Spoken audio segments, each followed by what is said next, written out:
Ang guardians ay hindi kasama sa anumang kaguluhan. Ang kalaban ng guardians ay ang mga taong abusado at nangaapi ng kapwa. May karampatang parusa sa bawat paglabag, alinman sa mga kautosang nabanggit sa taas. Ang patakarang ito ay dapat isapuso upang hindi magkamali at maging leksyon sa mga pagkakamaling nakaraan. Ang kalaban ng guardians ay ang mga taong abusado at nangaapi ng kapwa. Malinaw naman ang nakaano dito is walang sinasabing kung sino. Basta abusado, kalaban ng guardians. Alam naman natin, sa panahon natin, especially malalaking tao, mga abusado. No? Hindi na pa magbanggit tayo, pero nakarinig naman natin sa balita, may mga taong abusado. Yun ang kalaban ng guardians. No? Number 16. Ang guardians ay hindi kasama sa anumang kaguluhan. Yan, tayo mga guardians, o sa mga bago, pag kayo ay naging guardians na, anumang kaguluhan na makikita natin o masaano man natin, is hindi tayo dapat makisali.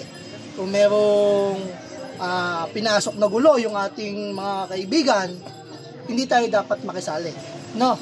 Dapat umiwas tayo doon. O pwede naman tayong umawat, o pwede tayong mamagitan para matigil ang gulo, pero hindi tayo dapat makisawsaw sa gulo ng iba. O yung tayo mismo manggugulo, no?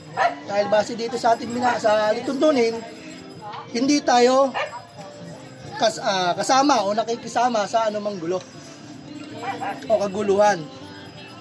Number 17, may karampatang parusa sa bawat paglabag, alinman sa mga kautosang nabanggit sa taas.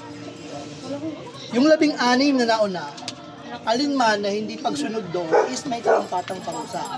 Halimbawa, yung number 1, gumalang sa namumunot na kataas. Pag hindi mo sinunod yun, may karampatang parusa ka.